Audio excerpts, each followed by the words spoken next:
नमस्कार प्यारे दोस्तों, कैसे हो आप सभी। उम्मीद करती हूँ कि बहुत अच्छे होंगे और अच्छे से पढ़ाई कर रहे होंगे। दोस्तों आइए स्टार्ट करते हैं इस वीडियो को। देखिए फर्स्ट क्वेश्चन यहाँ पे क्या है। फर्स्ट क्वेश्चन में पूछा गया है कि सूफी साधना है उसमें किस चरण में पवित्रता पर बल दिया जाता है। देखिए दोस्तों, मैं आपको बता दूँ कि सूफी साधना के 4 चरण हैं, ठीक है। इसकी 4 अवस्थाएं हैं और चारों अवस्था ये है, और इनका क्रम भी कभी कभी आपसे पूछ लिया जाएगा, तो आपको इनका क्रम भी मालूम होना चाहिए, ठीक है। तो मैं आपको पहले तो इनका क्रम बता देती हूँ कि कौन सा क्रम है, ठीक है। तो देखिए दोस्तों, सबसे पहले इसमें आता है शरीयत। क्या आता है? शरीयत। तो शरीयत में क्या है, इनके जितने भी धर्म ग्रंथ है ना दोस्तों, जैसे कि हमारे रामायण है, महाभारत है, या फिर गीता है, श्रीमद् भागवत गीता ये है। तो इनके जितने भी धर्म ग्रंथ है ना दोस्तों, ये पहले नंबर पे है। इसका क्रम भी पूछ लिया जाता है कई बार। मैं आपको सूफी का पढ़ाऊंगी वहाँ पे और अच्छे से बता दूंगी, लेकिन यहाँ पे थोड़ी सी जानकारी दे देती हूँ। तो ये शरीफत है दोस्तों। इसमें क्या है, इनके जितने भी धर्म ग्रंथ है उनकी विधि बताई गई है, और विधि में ये भी बताया, विधि के साथ ये भी बताया कि कौन कौन सा काम आपको नहीं करना, ठीक है। निषेध भी बताए गए हैं, विधि भी बताई गई है, क्या करना है क्या नहीं करना वो सब बताया है।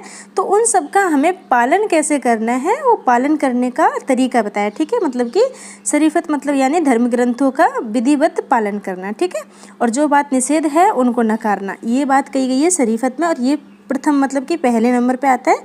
और दूसरा आता है दोस्तों तरीकत, ठीक है। तरीकत ये दूसरे नंबर पे आता है। और इसमें जो बात कही गई है ना दोस्तों, वो क्या कही गई है मैं आपको बताती हूँ। इसमें कहा है कि आप जब भगवान का ही ध्यान करो, नाम जप करो, या फिर ईश्वर को सामने रख के, उसकी तस्वीर को सामने रख के जब उसकी उपासना करो, तो शुद्ध हृदय से करो। मतलब हृदय में आपके में कपट नहीं होना चाहिए, बिल्कुल शुद्ध आत्मा से, शुद्ध हृदय से भगवान का नाम लो, उसका ध्यान करो, ठीक है। तो ये कहा गया तरीकत में, ठीक है। क्योंकि आपसे चारों से क्वेश्चन पूछ सकते हैं। जैसे यहाँ पे तो आपसे पूछा कि पवित्रता पर बल कौन से में दिया गया है, तो आपको वो भी अभी पता चलेगा, ठीक है। और दोस्तों थर्ड नंबर पे है हकीकत, ठीक है। क्या? हकीकत। ये है तीसरे नंबर पे। और हकीकत में दोस्तों आपसे क्या कहा गया है, बहुत ही रोचक इसमें बात आपसे कही गई है। और धर्म ग्रंथों के माध्यम से जो आपने साधना की है, जो भगवान का ध्यान किया है, उससे आपने जो भक्ति की है ना भगवान की, उसके प्रभाव से आपको सत्य का पता चल जाएगा कि ये चीज़ सत्य है, ये असत्य है, ठीक है। आप मतलब उसमें पहचान करना सीख जाओगे, क्या सही है और क्या गलत है। तो भक्ति के प्रभाव से सत्य का बोध हो जाएगा तुमको, ठीक है, ज्ञान हो जाएगा। अब लास्ट में क्या बचा दोस्तों, ये तो आपको मालूम हो गया कि मारिफत बचा है, और ये ही तुम्हारा उत्तर है, ठीक है। अब उत्तर तो है, लेकिन इसमें समझ तो लेते हैं कि इसमें है क्या चीज़। देखिए दोस्तों, 3 चरण आपने देख लिए अच्छे से। चौथे चरण में बात कही गई है कि जो उसने कठोर भक्ति की है, कठिन व्रतों के द्वारा जो मतलब कि भगवान का पूजन किया है, सिद्धावस्था मतलब ध्यान की अवस्था में वो बैठा हुआ है, और उसने पूरा अच्छे से भगवान का ध्यान कर लिया है। उसके बाद जो उसकी आत्मा है ना दोस्तों, वो आत्मा का एकाकार हो जाता है ईश्वर से, ठीक है। और यहाँ पे बिल्कुल हृदय की पवित्रता पर भी जोर दिया गया है। और आत्मा का परमात्मा से जब मिलन होता है ना दोस्तों, तो इसको सबसे बड़ी परमात्मा से जब मिलन होता है, तो इसी को सबसे बड़ी पवित्रता कहा गया है, और पवित्रता पर जोर यहीं दिया गया है, ठीक है। तो यहाँ पे जो हमारा सही उत्तर होगा वो मारिफत होगा, ठीक है। आप इसको याद रखना, और आपको थोड़ा थोड़ा आइडिया हो गया कि इन चारों में क्या है, ठीक है। अभी और भी क्वेश्चन आ सकते हैं इसी सीरीज़ में इस टाइप के, तो इसलिए मैंने आपको बता दिया, तो आपको मालूम है, ठीक है। देखिए दूसरे क्वेश्चन में क्या पूछा गया आपसे कि कौन सा सूफी काव्य विक्रम बेताल की कथा पर आधारित है। बताइए दोस्तों, कौन सा सूफी काव्य जो विक्रम और बेताल की कथा पर आधारित है। तो आपको मालूम होना चाहिए दोस्तों, ये बहुत ही अच्छा क्वेश्चन है और काफ़ी बार पूछा गया है। इसका जो सही उत्तर है वो है हंसावली, ठीक है। हंसावली सूफी काव्य है, ये विक्रम बेताल की कथा पर आधारित है, और ये काफ़ी अच्छा क्वेश्चन है आपके लिए।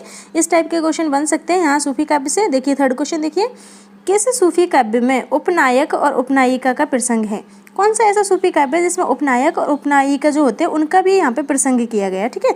तो ये मधुमालती की बात है दोस्तों, यहाँ पे इसमें उपनायक और उपनायिका का प्रसंग है, ठीक है।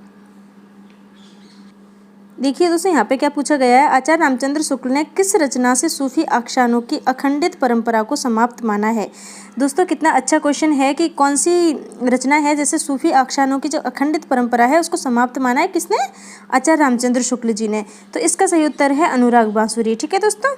नेक्स्ट क्वेश्चन देखिए, किसमें प्रणय स्वप्नों के लिए मर्यादा की बलि का वर्णन है। कौन सा ऐसा काव्य है यहाँ पे जिसमें प्रणय स्वप्नों के लिए मर्यादा की बलि का वर्णन बताया गया है, ठीक है।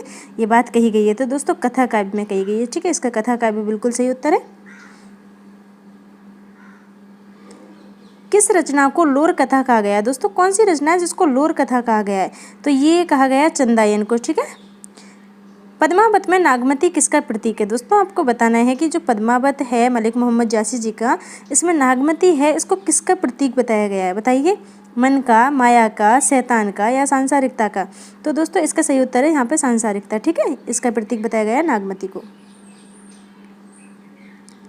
देखिए, किस संत ने अजपा जाप व हवन पर विशेष बल दिया है? दोस्तों कौन से ऐसे संत हैं जिन्होंने अजपा जाप व हवन पर विशेष बल दिया है? ठीक है, तो इसका सही उत्तर है यहाँ पे जम्बनाथ। ठीक है, जम्बनाथ बिल्कुल सही उत्तर है हमारे यहाँ पे। देखिए नेक्स्ट क्वेश्चन, किसने कहा आरती कीजिए हनुमान लला की, दुष्ट दलन रघुनाथ कला की? आप सभी ये आरती बोलते हो, आपके घर में बोली जाती है, आप कई बार यूट्यूब में भी चला के सुन लेते हो। मैं उम्मीद करती हूँ कि आप ऐसा करते होंगे, क्योंकि मैं भी कई बार ऐसा करती हूँ। तो देखिए दोस्तों, ये आरती लिखी किसने, आपको यहाँ पे ये बताना है। और आप मुझे ना कमेंट करके ये भी बताना कि आपने अब से पहले ये क्वेश्चन पढ़ा था या नहीं, ये वाला। ठीक है, मैंने तो पढ़ा था जब मैं DSSB PGT की तैयारी कर रही थी तब। तो आप मुझे बताना आपने पढ़ा कि नहीं पढ़ा। तो इसका सही उत्तर दोस्तों है रामानंद। ठीक है, रामानंद ने लिखी है ये आरती, हनुमान जी की आरती है। आरती की हनुमान लला की, दुष्ट दलन रघुनाथ कला की। ठीक है दोस्तों, तो इसका सही उत्तर आपको मालूम हो गया, रामानंद। नेक्स्ट क्वेश्चन पढ़ते हैं। दोस्तों आपको बताना है कि तुलसी के काव्य को समन्वय की विराट चेष्टा कहकर किसने पुकारा है? मतलब कि किसने कहा है कि तुलसी का काव्य है वो समन्वय की विराट चेष्टा है? तो ये कहा है आचार्य हजारी प्रसाद द्विवेदी जी ने। और दोस्तों मैं आपको एक बात बताती हूँ, मुझे हजारी प्रसाद द्विवेदी जी के जो मत है ना वो ज़्यादा अच्छे लगते हैं बजाय रामचंद्र शुक्ल जी के। ऐसा नहीं है कि मैं उनके खिलाफ हूँ या मुझे पसंद नहीं है या ऐसा कुछ नहीं है। बहुत अच्छा इन्होंने लेखन किया है, और इनके जो निबंध है ना चिंतामणि में संकलित है वो तो मुझे बहुत ज़्यादा प्रिय है। लेकिन जो मत है ना, जो किसी भी कवि के लिए, लेखक के लिए कहे गए हैं, वो मुझे आचार्य हजारी प्रसाद द्विवेदी जी के ज़्यादा अच्छे लगते हैं। किस आलोचक ने तुलसी को हिंदी का जातीय कवि कहा है? दोस्तों कौन से आलोचक है जिन्होंने तुलसी को हिंदी का जातीय कवि कहा है? आपको यहाँ पे ये बताना है। तो इसका सही उत्तर है रामविलास शर्मा। ठीक है दोस्तों, तुलसी की किस रचना को ज्योतिष ग्रंथ कहा गया है? दोस्तों तुलसीदास जी की ऐसी कौन सी रचना है जिसको ज्योतिष ग्रंथ कह के बताया गया, मतलब कि ये ज्योतिष ग्रंथ है ऐसा कहा गया है? तो दोस्तों ये है रामज्ञा प्रश्नावली। ठीक है, किसने कहा कि गोद लिए हुलसी फिरे तुलसी सो सुत होए? देखो दोस्तों कितनी शानदार बात कही गई है कि गोद लिए हुलसी फिरे तुलसी सो सुत होए, मतलब कि गोद में लेके खुशी खुशी, मतलब कि गर्व के साथ लेके गोद में घूमेगी अगर तुलसी के जैसा बेटा होगा तो। सुत यानी बेटा होता है, हुलसी यानी खुशी मनाना, बहुत ज़्यादा प्रसन्न होना। ठीक है, गर्व करना अपने बेटे पे। तो ये कहा है किसने, आपको ये बताना है। रहीम ने कहा है। यहाँ पे मैं रहीम सही से नहीं लिख पाई थी, क्योंकि जो उत्तर है उसी को सही से नहीं लिख पाई तो मुझे अच्छा नहीं लगा, मैंने काट के यहाँ पे दोबारा से लिखा। तो रहीम ने कहा है कि गोद लिए हुलसी फिरे तुलसी सो सुत होए। अच्छी बात कही है, आप इसको याद रखना। ठीक है, देखिए दोस्तों इस क्वेश्चन में क्या कहा गया है कि सूफी भक्ति में किस चरण में भौतिक जगत की तू इच्छाओं से ऊपर उठने की बात कही गई है? मैंने आपको अभी थोड़ी देर पहले ही समझाया ये। ठीक है, 4 अवस्था होती है, इसकी क्रम भी उनका मैंने आपको बताया है। क्या बताया क्रम, आपको याद है कि नहीं है? पहले शरीयत बताया है, कहाँ है इसमें शरीयत, ये रहा। पहले शरीयत बताया, उसके बाद क्या बताया था दोस्तों, याद है कि भूल गई बताइए जल्दी से। दूसरा तरीक़त बताया है, तीसरा हकीकत बताया है, और चौथे नंबर पे क्या बताया, मारिफत बताया है। ये तो आपको याद ही है। अब आप मुझे ये बताओ कि इनमें से कौन सा चरण है जिसमें ये बात कही गई है कि भौतिक जगत की जो तो इच्छाएँ होती है ना, जो मतलब ऐसी इच्छाएं होती है जिनको छोड़ करके और आगे बढ़ने की जो बात कही गई है, भगवान में लीन होने की एक तरह से बात कही है, मतलब कि भगवान का अच्छे से ध्यान करने की बात कही है, वो किस में कही है? ज़्यादा ही समझा दिया मैंने यहाँ पे कुछ। तो दोस्तों ये इसका सही उत्तर है यहाँ पे तरीक़त, क्योंकि तरीक़त में मैंने आपको ये समझाया था कि हृदय को शुद्ध करके, मतलब कि पवित्र हृदय के साथ भगवान का ध्यान करना, उनकी वंदना करना, ये तरीक़त में बताया गया है। तो यहाँ पे यही है। तो इच्छाएं मतलब बुरे विचारों को मन से निकालोगे तभी तो आत्मा शुद्ध होगी ना दोस्तों। अब अपने मन को शुद्ध करने के लिए क्या होगा, नहा लो, तेल लगा लो, अच्छे से अच्छे कपड़े पहन लो तो हो जाएगी क्या? नहीं, बुरे विचारों को मन से निकालना पड़ेगा। दूसरे के प्रति अगर गलत सोचते हो वो निकालना पड़ेगा। बुरी इच्छाएं अगर किसी के प्रति है कि नहीं इसका तो भला होना ही नहीं चाहिए, तो वो ये सारी इच्छाएं मन से निकालनी पड़ेंगी, तब जाके कुछ होगा। तो ये बात तरीक़त में। ठीक है, आपको तो ये याद रखना है यहाँ पे। देखिए इसमें पढ़िए, किस आलोचक ने कहा कि पद्मावत जीवन के विरुद्ध मृत्यु और मृत्यु के विरुद्ध जीवन के काव्य है? तो ये आप पहले ही कल ही पढ़ चुके हो, आपको मालूम होना चाहिए कि इसका जो सही उत्तर है वो क्या है। तो दोस्तों आप सभी कह रहे होंगे कि डॉक्टर बच्चन सिंह है इसका उत्तर, तो बिल्कुल सही आप कह रहे हो। ठीक है दोस्तों, नेक्स्ट क्वेश्चन पढ़ते हैं। किस सूफी काव्य की नायिका उड़ने की विधा जानती थी? दोस्तों मुझे तो अपनी कहानी तुरंत याद आ गई इस क्वेश्चन को पढ़ते ही।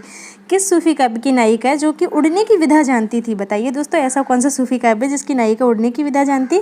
तो ये मृगावती है। मृगावती की जो नायिका है वो उड़ने की विधा जानती है। अगर आपने इसके बारे में पढ़ा होगा तो आपको मालूम होगा। और दोस्तों मैं आपको ना जल्दी से 1 मिनट में एक छोटी सी बात बताती हूँ। कहानी सुनानी थी लेकिन कहानी नहीं सुनाऊंगी, वीडियो लंबा हो जाता है, बस ऐसे ही बता देती हूँ। पता है मुझे क्या होता था पहले, आजकल तो नहीं होता, कभी कभी हो जाता है आजकल भी।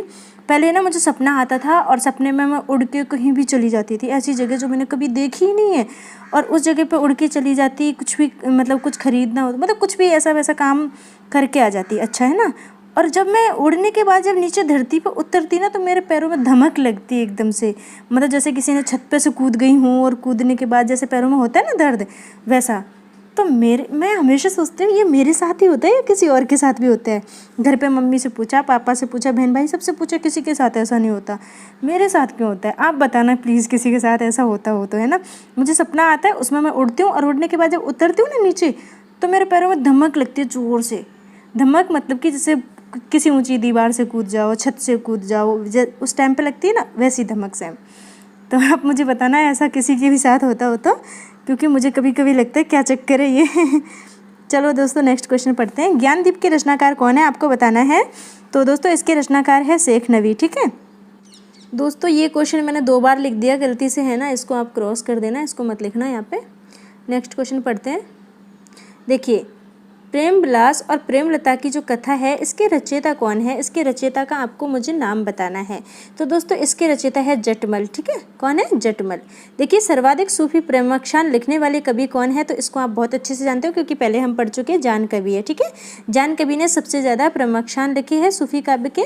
ठीक है, तो आपको ये मालूम होना चाहिए। और दोस्तों हमारा ये पार्ट हो रहा है ख़त्म, हम चलते हैं, मिलेंगे नेक्स्ट वीडियो में। तब तक आप मुझे ये ज़रूर बताना कि आपको किसी को भी ऐसा सपना आता है क्या जैसा मुझे आता है, उड़ने वाला। ठीक है, ओके, बाय बाय।